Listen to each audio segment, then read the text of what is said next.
వాస్తవ సంఖ్యలు అభ్యాసము 1.3 సిద్ధాంతం 1.3 x అనేది ఒక అకరణీయ సంఖ్య మరియు దీని దశాంశ రూపము ఒక అంతమయ్యే దశాంశం అయినప్పుడు xను p, qలు పరస్పర ప్రధానాంకాలు అయి ఉన్న p/q రూపంలో వ్యక్తపరచవచ్చు మరియు q యొక్క ప్రధాన కారణాంక లబ్ధము 2n × 5m అగును. ఇందులో n, mలు అనేవి రుణేతర పూర్ణ సంఖ్యలు. వీటిని ఈ సిద్ధాంతాన్ని మనం కొన్ని ఉదాహరణల ద్వారా అర్థం చేసుకోవడానికి ప్రయత్నిద్దాం. ఇక్కడ సిద్ధాంతం ఏం చెప్తుంది అంటే x అనేది ఒక అకరణీయ సంఖ్య అయినప్పుడు దీని దశాంశ రూపము ఒక అంతమయ్యే దశాంశం అయితే దీనిని అంటే ఈ అకరణీయ సంఖ్యను మనము pqలు పరస్పర ప్రధానాంకాలు అయి ఉన్నటువంటి p/q రూపంలో వ్యక్తపరచవచ్చు మరియు ఈ q యొక్క అంటే హారము q యొక్క ప్రధాన కారణాంక లబ్ధము 2n × 5m అవుతుంది అని చెప్తాడనమాట. ఇక్కడ 3 అంశాలు ఉన్నాయి. మనకి ఒక అంతమయ్యే దశాంశం ఇస్తే దాన్ని మనము p/q రూపంలో వ్యక్తపరచవచ్చు మరియు q యొక్క ప్రధాన కారణాంక లబ్ధం ఏమై ఉంటుంది 2n × 5m అయి ఉంటుంది అన్నమాట. దీన్ని ఉదాహరణ చూస్తే 0.35 ఇది ఒక అంతమయ్యే దశాంశం. దీన్ని ఇప్పుడు ఏం చేయాలి, మనము పరస్పర ప్రధానాంకాలు ఉన్నటువంటి p/q రూపంలోకి వ్యక్తపరచాలి. సో 375/1000 రాసుకోవచ్చు దీన్ని, ఎందుకంటే పాయింట్ తర్వాత 3 అంకెలు ఉన్నాయి కాబట్టి 375 రాసి బై 1 తర్వాత 3 సున్నాలు అంటే 1000గా రాసుకోవచ్చు అనమాట. 375ని మనం ప్రధాన కారణాంక లబ్ధంగా రాస్తే 3 × 5 × 5 × 5 1000కి ప్రధాన కారణాంకాలు 2 3 సార్లు వస్తుంది, 5 3 సార్లు. సో కాబట్టి దీన్ని హారంలో 2³ × 5³ రాసుకోవచ్చు. లవంలో 3 × 5³ రాసుకుంటే ఇక్కడ 5³ క్యాన్సిల్ అయిపోయి మనకు 3/2³ 3/8. సో మనకు ఒక అంతమయ్యే దశాంశం 0.375 అనేది అంతమయ్యే దశాంశం కాబట్టి దీన్ని p/q రూపంలో వ్యక్తపరిచినాము. మరియు దీని కారణాంకాలు అంటే హారము q యొక్క ప్రధాన కారణాంకాలు ఏ విధంగా ఉన్నాయి చూడండి, 2³ ఆ రెడ్ కలర్లో కనిపిస్తుంది కదా, 2³ × 5³ అంటే హారాన్ని కూడా మనం ఏం చేస్తున్నాము 2n × 5m రూపంలో ఉంది కాబట్టి మనము ఈ సిద్ధాంతాన్ని దీన్ని అనువర్తింపు చేయవచ్చు అనమాట. సో ఈ సిద్ధాంతానికి కరెక్ట్గా సూటబుల్గా ఉన్న ఎగ్జాంపుల్ అనమాట ఇది. ఈ విధంగా మనము ఒక అంతమయ్యే దశాంశాన్ని p/q రూపంలోనూ రాయవచ్చు. దాని హారం ఏ విధంగా ఉంటుంది 2n × 5m రూపంలో ఉంటుంది. మరొక ఉదాహరణ నెక్స్ట్ 1.04 అనేది ఒక అంతమయ్యే దశాంశం. సో టర్మినేటింగ్ డెసిమల్ 104/100 రాసుకుంటే 104/100ని 10² రాసుకుంటాము. 104ని ప్రైమ్ ఫ్యాక్టరైజేషన్ చేస్తే 2 × 2 × 13 ఈ 10ని 2 × 5 రాసుకుంటే హోల్² అదేవిధంగా రాసుకోవచ్చు. సో 2 ఎన్ని టైమ్స్ ఉంది ఇక్కడ న్యూమరేటర్లో 2³ 2 టైమ్స్, సో 2 అనేది 3 టైమ్స్ ఉంది కాబట్టి 2³ రాసుకోవచ్చు × 13. సో ఈ హారంలో 2 × 5 హోల్² ఉంది కాబట్టి స్క్వేర్ని 2కు తర్వాత 5కి వర్తింపజేస్తే 2² × 5² రాసుకోవచ్చు. హారంలో 2 సార్లు ఉంది, లవంలో 3 సార్లు ఉంది కాబట్టి 2 సార్లు క్యాన్సిల్ అయిపోతే ఒక 2 ఉంటుందన్న. ఆ 2 13 చేత గుణిస్తే 26 వస్తుంది /5². 26/5² అంటే ఎంత 25, 26/25. సో మనము ఒక అంతమయ్యే దశాంశం తీసుకుంటే ఏం చేసాము, pqలు పరస్పర ప్రధానాంకాలు అయి ఉన్న p/q రూపంలో 26కి 25 కూడా 2 కూడా పరస్పర ప్రధానాంకాలు, ఒకటి తప్ప వేరే ఉమ్మడి కారణాంకం లేదు కాబట్టి మనము ఈ విధంగా ఒక అంతమయ్యే దశాంశాన్ని p/q రూపంలోకి వ్యక్తపరచవచ్చు. సో మరి హారం ఏ విధంగా ఉంది చూడండి, రెడ్ కలర్లో ఉంది 2² × 5² అంటే ఏమి 2n × 5m రూపంలో ఉంది. సో ఈ విధంగా మనం సిద్ధాంతాన్ని అర్థం చేసుకోవడానికి ప్రయత్నించవచ్చు అనమాట. నెక్స్ట్ 3వది ఉదాహరణ 0.0875 ఇక్కడ 875 రాసి బై పాయింట్ తర్వాత ఎన్ని అంకెలు ఉన్నాయి 1 2 3 4 అంకెలు ఉన్నాయి కాబట్టి 1 పక్కన 4 సున్నాలు అంటే 10,000గా రాసుకుంటాం. ఈ 10,000ని మనము 10⁴ రాసుకుందాం. మనం 875ని ప్రైమ్ ఫ్యాక్టరైజేషన్ ప్రధాన కారణాంక లబ్ధంగా రాస్తే 5 × 5 × 7. సో 5 ఎన్నిసార్లు ఉంది? 3 సార్లు ఉంది. ఇంటూ 7 బై 10ని మనము 2 × 5 2 × 5గా రాసుకుంటే హోల్ పవర్ ఆఫ్ 4. సో దీన్ని ఘాతాంకాన్ని 2కు వర్తింపజేయవచ్చు, 5కు వర్తింపజేయవచ్చు. కాబట్టి 2 పవర్ ఆఫ్ 4 × 5 పవర్ ఆఫ్ 4గా రాసుకోవచ్చు. సో ఇక్కడ లవంలో 5³ × 7, ఇక్కడ 5 3 సార్లు ఉంది, ఇక్కడ 4 సార్లు ఉంది హారంలో. ఒకసారి క్యాన్సిల్ అయిపోతే ఒక 5 మాత్రమే హారంలో ఉంటుంది అనమాట. సో 7 బై 2 పవర్ ఆఫ్ 4 అంటే 16. సో 16 × 5 = 80. ఈ విధంగా మనము ఒక అంతమైన దశాంశాన్ని 7/80 p/q రూపంలోకి వ్యక్తపరుస్తున్నాం. 7, 80 రెండు కూడా పరస్పర ప్రధానాంకాలే. ఉమ్మడి కారణాంకం ఒకటి తప్ప వేరే కారణాంకాలు ఏవి లేవు. సో కాబట్టి ఈ విధంగా p/q రూపంలోకి వ్యక్తపరచవచ్చు. మరియు యొక్క హారం యొక్క కారణాంకాలు ఏ విధంగా ఉన్నాయి చూడండి. 2 పవర్ ఆఫ్ 4 × 5 పవర్ ఆఫ్ 4 అంటే 2 power of n × 5 power of m రూపంలో ఉంది అన్నమాట. ఇంకొక ఉదాహరణ 12.5. సో దీన్ని p/q రూపంలో రాయాలంటే ముందుగా దశాంశ బిందువును తొలగిస్తే 125/10. సో 125 యొక్క ప్రధాన కారణాంకాలు అంటే ప్రైమ్ ఫ్యాక్టరేషన్ 5 × 5 × 5 3 సార్లు 5 వస్తుందన్నమాట. హారంలో 10 ఉంది కాబట్టి 10ని 2 × 5 రాసుకుంటే 5 క్యాన్సిల్ అయిపోయి 5 × 5 25. హారంలో 2 మిగిలి ఉంటుంది, ఇంకా 2 రాసుకుంటే దీన్ని 25/2. ఈ రెండింటికి కూడా ఉమ్మడి కారణాంకాలు ఒకటి తప్ప వేరే ఏవి లేవు. కాబట్టి ఒక అంతమైన దశాంశాన్ని p/q రూపంలోకి వ్యక్తపరిచాము. తర్వాత దీని హారం చూడండి. హారము 2 × 5 2 × 5 రూపంలో ఉంది. సో కాబట్టి అంటే ఏమి 2 power of n × 5 power of m రూపంలో ఉంది. ఈ విధంగా మనము ఏదైనా ఒక అంతమయ్యే దశాంశాన్ని ఇస్తే దాన్ని పరస్పర ప్రధానాంకాలు ఉన్న p/q రూపంలోకి వ్యక్తపరచవచ్చు. మరియు దాని హారము 2 power of n × 5 power of m రూపంలో ఉందని మనము పరిశీలించవచ్చు అన్నమాట. నెక్స్ట్ సిద్ధాంతము 1.4. n, mలు రుణేతర పూర్ణ సంఖ్యలు మరియు q యొక్క ప్రధాన కారణాంకాల లబ్ధ రూపము 2 power of n × 5 power of m కలిగినటువంటి అకరణీయ సంఖ్య x = p/q అయితే x యొక్క దశాంశ రూపము ఒక అంతమయ్యే దశాంశము అంటే టర్మినేటింగ్ డెసిమల్ అవుతుందని చెప్పుకోవచ్చు అన్నమాట. ఏ విధంగా ఇక్కడ మనము గ్రహించాల్సింది ఏమంటే హారము 2 power of n × 5 power of m రూపంలో ఉంటే అప్పుడు ఆ అకరణీయ సంఖ్య యొక్క దశాంశ రూపము ఒక అంతమయ్యే దశాంశం అవుతుంది. అంటే మనం ఇంతకుముందు నేర్చుకున్న సిద్ధాంతానికి ఇది విపర్యయము. సో ఉదాహరణ ద్వారా దీన్ని అర్థం చేసుకుందాం. ఇక్కడ ఇంతకుముందు దశాంశ రూపం తీసుకున్నాం, అంతమయ్యే దశాంశం. ఇప్పుడు ఏం చేస్తాం? p/q రూపం తీసుకున్నాం. 25/2 తీసుకుంటే 25ని మనం ప్రధాన కారణాంక లబ్ధంగా రాస్తే 5 × 5/2. సో ఇక్కడ హారంలో కేవలం ఒక 2 మాత్రమే ఉంది. ఈ 2ని 10 యొక్క గుణిజంగా రాసుకోవాలంటే మనం ఏం చేయాలా? లవహారాల్ని 5 చేత గుణించాలి. కాబట్టి లవంలో 5, హారంలో 5 రాసుకున్నాము. సో 5 ఇక్కడ 3 సార్లు ఉంది కాబట్టి గుణిస్తే 125 వస్తుంది. 2 5ల 10. సో హారంలో 10 ఉంది కాబట్టి అంటే ఒక 0 ఉంటే ఒక అంకెకి ముందు పాయింట్ రాసుకుంటే 12.5. ఈ విధంగా మనము హారము 2 power of n × 5 power of m రూపం కలిగినటువంటి ఒక అకరణీయ సంఖ్యను మనము దశాంశ రూపంలోకి అంతమయ్యే దశాంశ రూపంలోకి రాయవచ్చు. సో కాబట్టి ఇది ఒక టర్మినేటింగ్ డెసిమల్ అవుతుందన్నమాట. ఇంకొక ఉదాహరణ, ఇంకొక p/q రూపం తీసుకుందాము. 3/8 p/q రూపంలో ఉంది. దీని హారం చూడండి 3/2 × 2 × 2. ఇక్కడ 2 3 సార్లు ఉంది కాబట్టి ఇది 10 యొక్క గుణిజాలుగా రాసుకోవాలంటే 2 3 సార్లు ఉంటే 5ను 3 సార్లు గుణిస్తే అది 10 యొక్క గుణిజంగా మారుతుంది అనమాట. సో లవహారాలను 5 3 సార్లు గుణిస్తే 3 × 5³ 3 × 5³ 2³ × 5³. 3 × 5³ అంటే ఎంత? 125. సో 2³ × 5³ రెండింటికి ఘాతాంకం 3 కాబట్టి 2 × 5గా రాసుకుంటే హోల్ క్యూబ్డ్గా రాసుకోవచ్చు. సో 2 × 5 ఎంత? 10³ సో 10³ అంటే ఏమి? ఒకటి పక్కన 3 సున్నాలు అంటే 3 అంకెలకు ముందు పాయింట్. సో 0.375.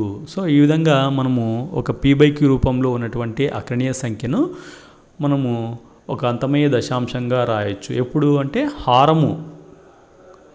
హారం యొక్క ప్రధాన కారణాంకాల రూపం ఏ విధంగా ఉండాలి? 2 power of n × 5 power of m రూపంలో ఉన్నప్పుడు మాత్రమే అది అంతమయ్యే దశాంశము అవుతుంది. మూడవ ఉదాహరణ, సో 26/25. సో ఇక్కడ 26ని మనం ప్రైమ్ ఫ్యాక్టర్ ఏం చేస్తే 2 × 13/13 25ని 5 ఇంటూ 5గా రాసుకోవచ్చు.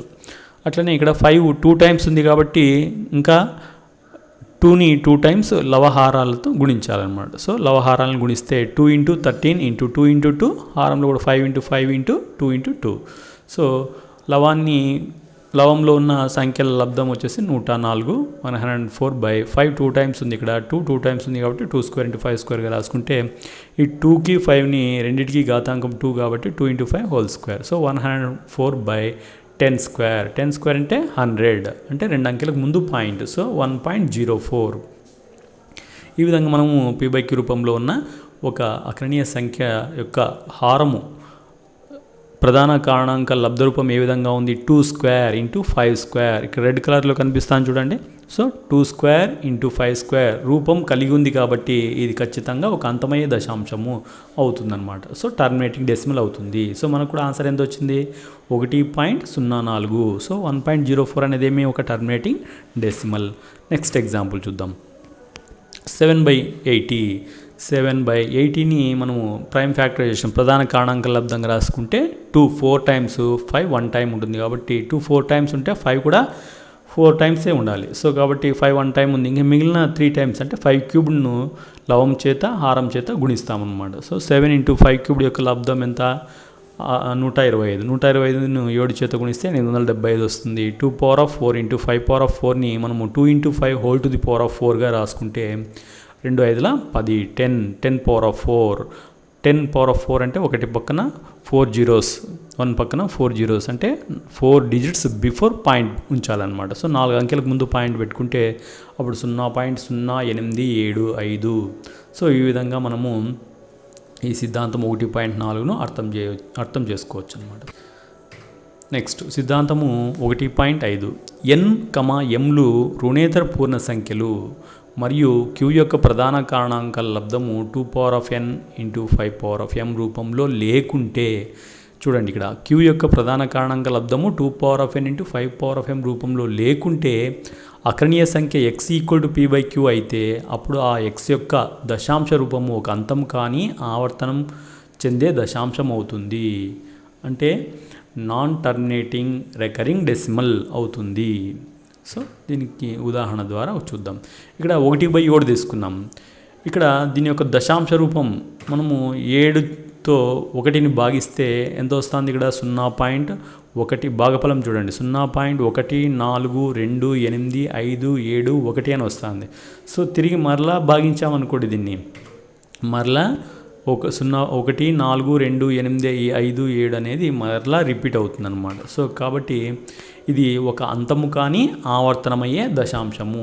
తిరిగి మరలా అదే అంకెల సమూహం ఆ భాగఫలంలో ఏముంది, ఇక్కడ 1422857 అనే అంకెల సమూహము మరలా రిపీట్ అవుతుందన్నమాట. సో ఆవర్తనం చెందుతుంది కాబట్టి ఇది ఒక అంతము కానీ ఆవర్తనమయ్యే దశాంశము. So non terminating recurring decimal.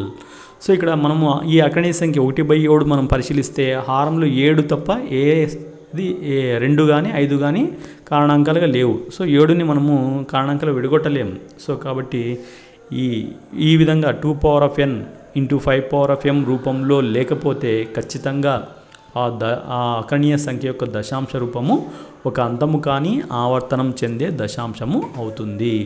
So కాబట్టి మనము సింపుల్గా ఏం రాయొచ్చు, హారము 7ని 2^n ఇంటూ 5^m రూపంలో రాయలేము కాబట్టి అకరణీయ సంఖ్య ఇక్కడ ఏం తీసుకున్నాము, 1/7 అయితే ఆ 1/7 యొక్క దశాంశ రూపము ఒక అంతము కానీ ఆవర్తనము చెందే దశాంశంగా, అంటే నాన్ టర్మినేటింగ్ రిపీటింగ్ డెసిమల్గా రాయవచ్చు. ఉదాహరణ 5 చూద్దాం.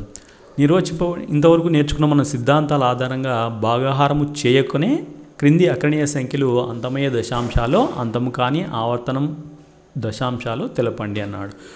మనము ఒకటో సమస్య చూస్తే ఇక్కడ 16/125 చూడండి. 16 అట్లే రాసుకుని హారం మాత్రం మనకి ఏ విధంగా ఉండాలా, 2. హారంలో 2 యొక్క ఘాతం కానీ 5 లేదా 2 5ల లబ్ధం కానీ వస్తే అది అంతమయ్యే దశాంశం అవుతుంది. ఇక్కడ 125ని మనం ప్రధాన కారణాంక లబ్ధంగా రాసుకుంటే 5ను 3 సార్లు రాయవచ్చు. 5 క్యూబ్డ్ అని. So 16/5 cubed. So five cubed వచ్చింది కాబట్టి ఇక్కడ 2 లేదు అంటే అర్థమేమి 2 పవర్ ఆఫ్ 0 ఉన్నట్టు. సో కాబట్టి ఇది ఒక అంతమయ్యే దశాంశం. నెక్స్ట్ ఉదాహరణ 2 చూడండి. 25/32. సో 25/32ని ప్రధాన కారణాంక లబ్దంగా రాస్తే ప్రైమ్ ఫ్యాక్టరైజేషన్గా 2 ఎన్ని టైమ్స్ వస్తుంది? 5 టైమ్స్. సో హారంలో 2 లేదా 5 లేదా 2 5ల లబ్ధం వస్తే అది అంతమయ్యే దశాంశము. ఇక్కడ హారంలో 2 పవర్ ఆఫ్ 5 ఉంది కాబట్టి ఖచ్చితంగా ఇది ఒక అంతమయ్యే దశాంశంగా చెప్పవచ్చు. మూడవది 100/81. 100/81ని మనము 81ని ప్రైమ్ ఫ్యాక్టరైజేషన్ చేస్తే 3 ఎన్ని టైమ్స్? 4 టైమ్స్ వస్తుంది, అంటే 3 పవర్ ఆఫ్ 4. ఇక్కడ హారంలో చూడండి 2 రాలేదు, 5 రాలేదు, పోనీ 2 5ల లబ్ధము రాలేదు. ఏమొచ్చింది ఇక్కడ?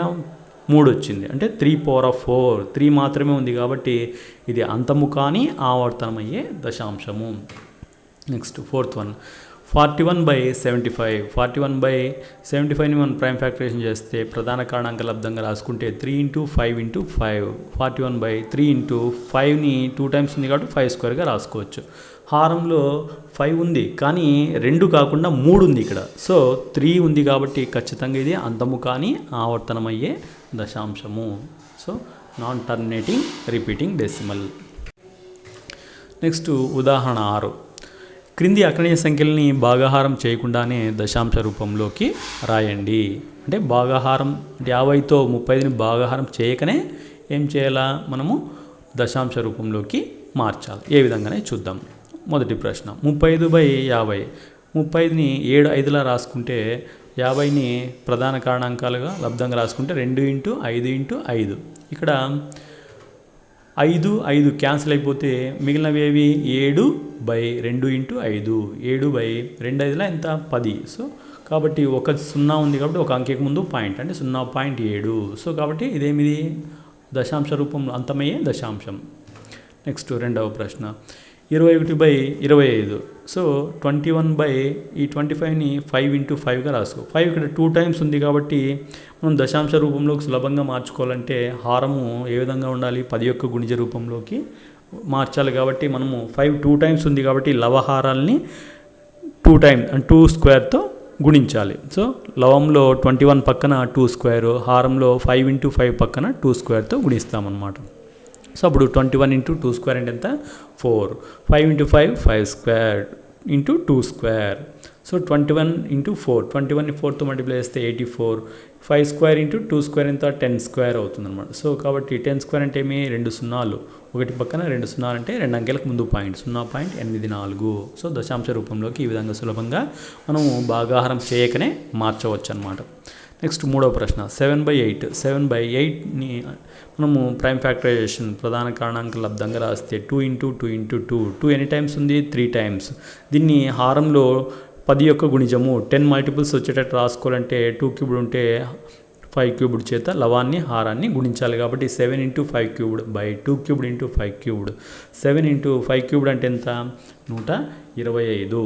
సో 2³ × 5³ 2 × 5 హోల్ క్యూబ్డ్గా రాసుకోవచ్చు. So 2 × 5 10³ so 875/10³. సో 10 3 సార్లు, అంటే 3 సార్లు గుణిస్తే 1000. ఒకటి పక్కన 3 సున్నాలు కాబట్టి 3 అంకెలకు ముందు పాయింట్ 0.875. ఈ విధంగా మనము భాగాహారం చేయకనే ఒక p/q రూపంలో ఉన్న అకరణీయ సంఖ్యని దశాంశ రూపంలోకి వ్యక్తపరచవచ్చు.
11.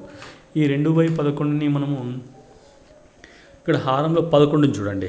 హారంలో 11 మనము 2n × 5m రూపంలోకి రాయలేము. సో రాయలేము కాబట్టి ఖచ్చితంగా ఇదేమై ఉంటుంది, ఒక అంతము కానీ ఆవర్తనమయ్యే దశాంశము. కాబట్టి భాగించి చూసినా కూడా మనకు ఆన్సర్ ఏ విధంగా వస్తుందంటే ఖచ్చితంగా అంతం కాకుండా ఆ గ్రూప్ ఆఫ్ డిజిట్స్ ఏవైతే ఉన్నాయో అవి ఆవర్తనం అవుతూ ఉంటాయన్నమాట. దీన్ని భాగాహారం చూసినట్టయితే 11ని 11 చేత 2ను భాగిస్తే 0.181818 ఈ విధంగా 18 అనేది దశాంశ బిందువు తర్వాత ఆవర్తనం అవుతూ ఉంటుంది. కాబట్టి ఇది ఒక అంతము కానీ ఆవర్తనమయ్యే దశాంశము. So non terminating recurring decimal. Next 5th one 8/125. So 8/125ని మనం ప్రైమ్ ఫ్యాక్టరైజేషన్ చేస్తే ప్రధాన కారణాంక లబ్ధంగా రాసుకుంటే 5³ రాసుకోవచ్చు. 5 3 సార్లు ఉంది కాబట్టి 2 కూడా 3 సార్లు ఉండేటట్టు లవహారాలను గుణిస్తే, అంటే 2³ × 2³ లవహారాలని 2³ చేత గుణిస్తే 8 × 2³ అంటే 8. సో 5 రెండిటికి క్యూబ్డ్ అంటే 3 ఘాతంగా ఉంది కాబట్టి 5 × 2 హోల్ క్యూబ్డ్గా రాసుకుంటే 8 × 8 64/5 2 10 క్యూబ్డ్. 10 క్యూబ్డ్ అంటే ఒకటి పక్కన 3 సున్నాలు అంటే 3 అంకెలకు ముందు పాయింట్. 6కు ముందు పాయింట్ రాసుకోలేదు అంటే 3 అంకె ఏం లేదు కాబట్టి 0 రాసుకుంటాం. 0.064. ఇది కూడా ఒక అంతమయ్యే దశాంశం. రెండవ ప్రశ్న, భాగాహార ప్రక్రియ లేకుండానే క్రింది అగ్రణీయ సంఖ్యలలో వేటిని అంతమయ్యే దశాంశాలుగా రాయగలమో వేటిని అంతం కాని ఆవర్తన దశాంశాలుగా రాయగలమో తెలపండి. ఇంతకుముందు చేసిన విధానంని మనం ఇక్కడ తీసుకుందాం. సో మొదటి ప్రశ్న 13/3125. సో 13/3125కి ప్రైమ్ ఫ్యాక్టరైజేషన్ చేస్తే 5^5.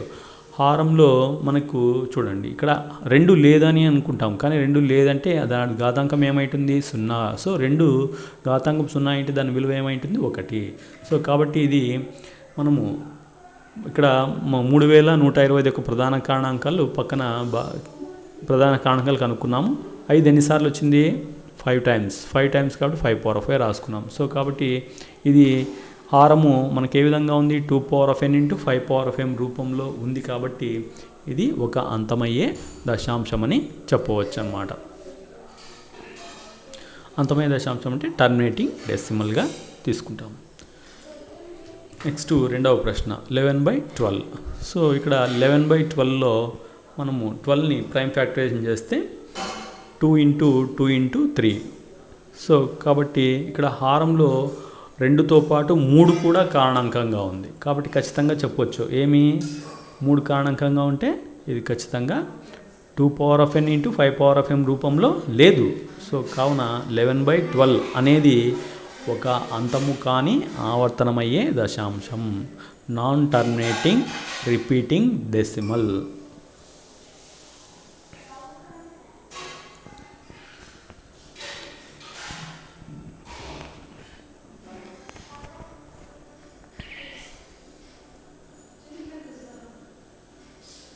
నెక్స్ట్ మూడవ ప్రశ్న 64/455. 64/455 మనం ప్రైమ్ ఫ్యాక్టరైజేషన్ చేస్తే 5 × 7 × 13. ఇక్కడ హారంలో చూడండి 5తో పాటు 7 మరియు 13 కారణాంకాలుగా ఉన్నాయి కాబట్టి ఖచ్చితంగా ఇది మనము 2n × 5m రూపంలో లేదు హారం. సో కాబట్టి ఇది ఖచ్చితంగా ఒక అంతము కానీ ఆవర్తనమయ్యే దశాంశము.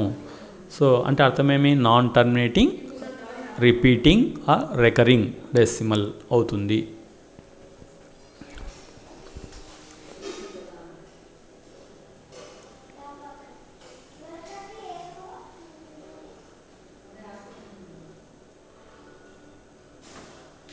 నెక్స్ట్ నాలుగవ ప్రశ్న 15/1600.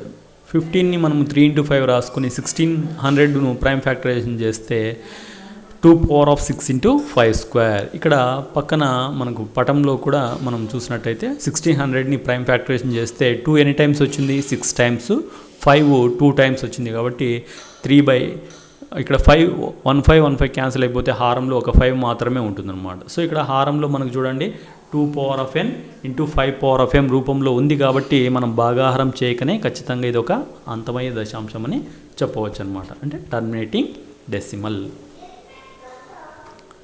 So next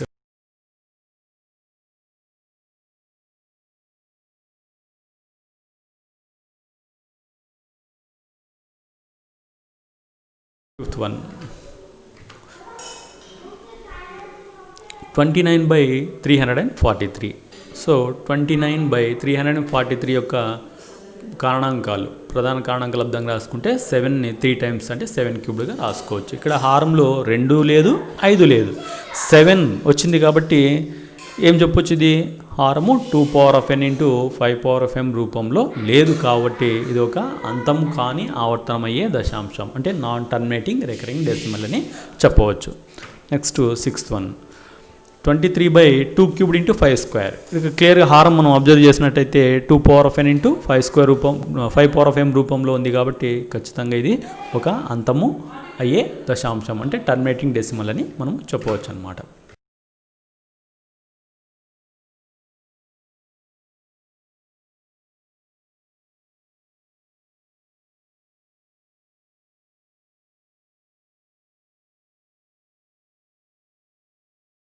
next 7th one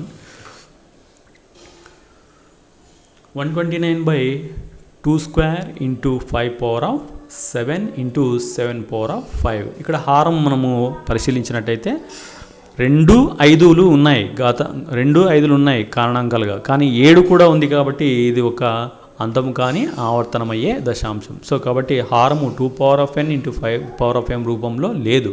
ఎందుకు, అడిషనల్గా ఏముంది, ఇక్కడ 7 ఉంది, 7⁻5 ఉంది కాబట్టి ఈ 129/2² ఇంటూ 5⁻7 ఇంటూ 7⁻5 అనేది ఒక అంతము కానీ ఆవర్తనమయ్యే దశాంశం, అంటే నాన్ టర్మినేటింగ్ రికరింగ్ డెసిమల్ అని చెప్పవచ్చు అనమాట. Next 8th one 9/15.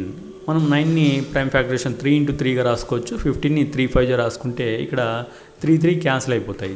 3 క్యాన్సిల్ అయిపోతే 3 ఇంటూ 5. హారంలో 5 మాత్రమే ఉందంటే 2 ఏమున్నట్టు, ఒకడు 2⁻0 ఉన్నట్టు. సో కాబట్టి 2n ఇంటూ 5m రూపంలో ఉంది కాబట్టి ఇది ఒక అంతమయ్యే దశాంశంగా మనము చెప్పవచ్చు అనమాట. సో టర్మినేటింగ్ డెసిమల్ అవుతుంది.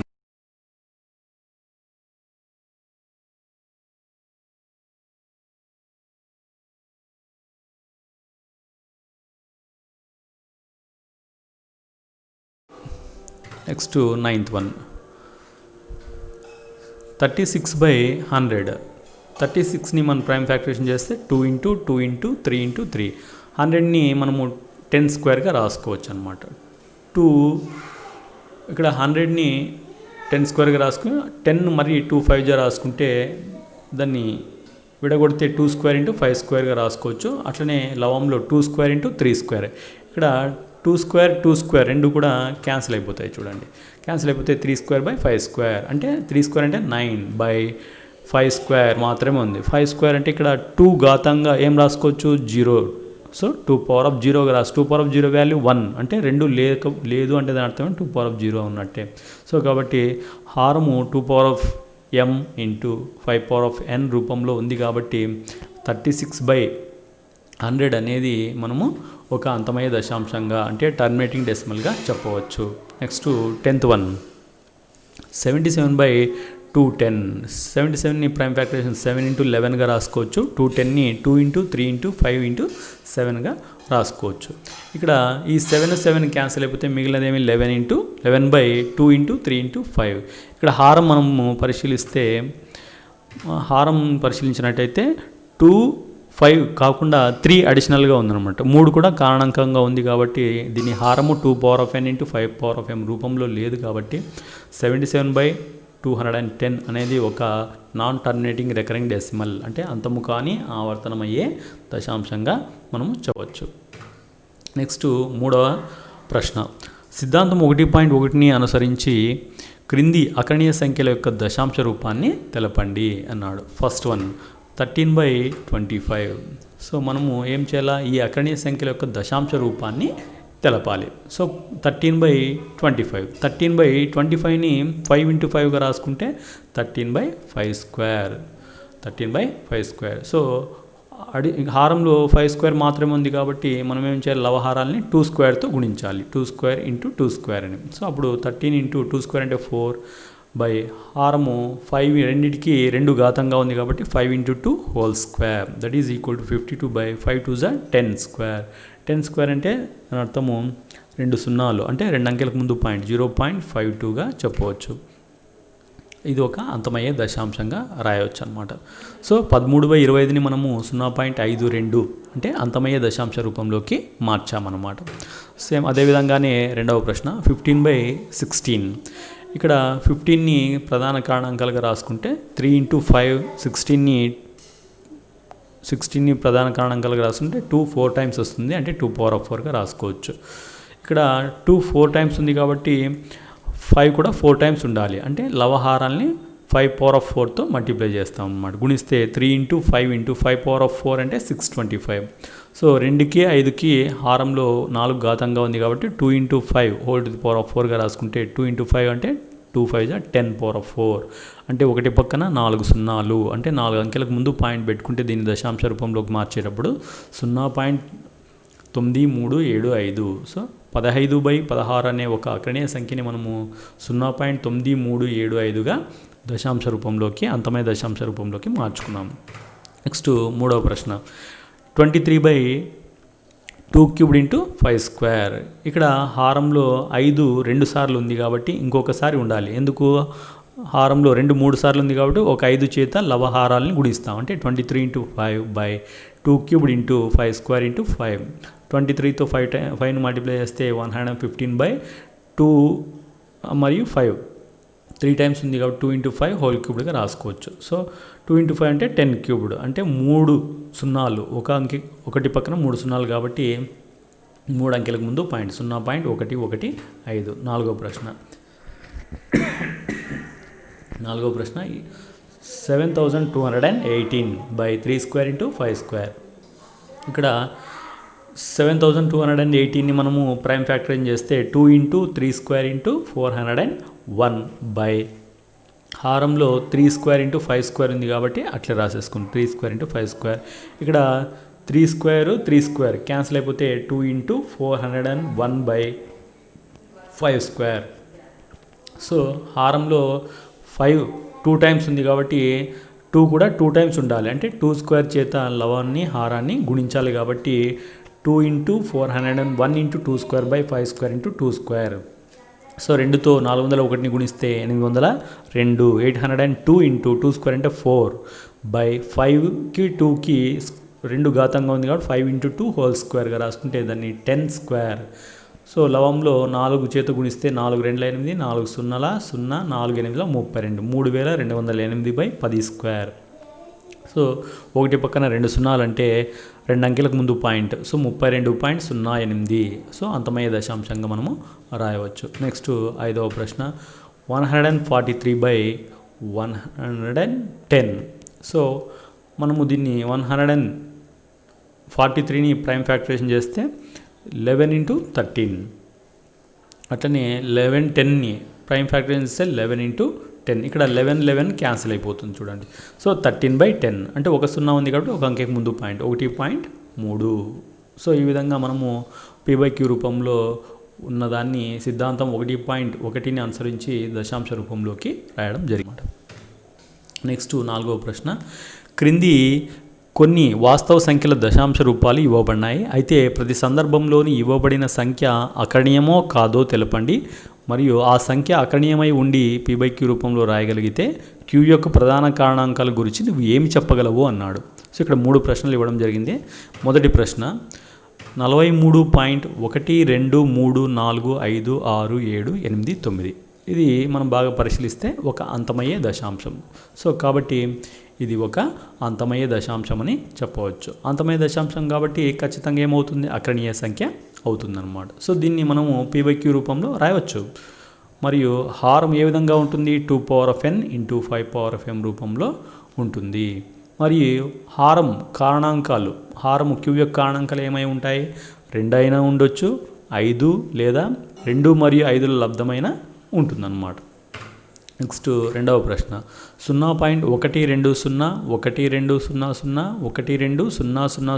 12000 ఇక్కడ ఇది అంతము కావడం లేదు, ఆవర్తనము కావడం లేదు.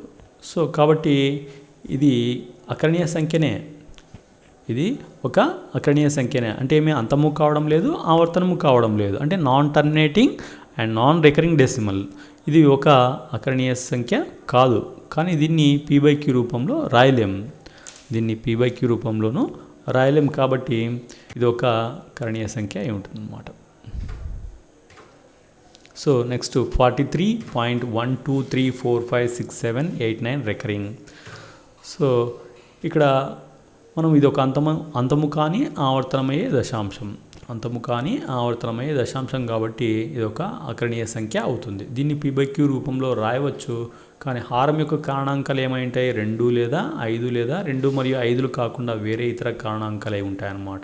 సో హారంలో అప్పుడు ఏమైంటుంది? హారంలో 2 వచ్చి ఉండొచ్చు, 5 వచ్చి ఉండొచ్చు, లేదా 2 5లతో పాటు 3 లేదా 7 లేదా 11 కారణాంకాలుగా ఉంటాయన్నమాట. సో కాబట్టి ఇది ఒక అంతము కానీ ఆవర్తనమయ్యే దశాంశం.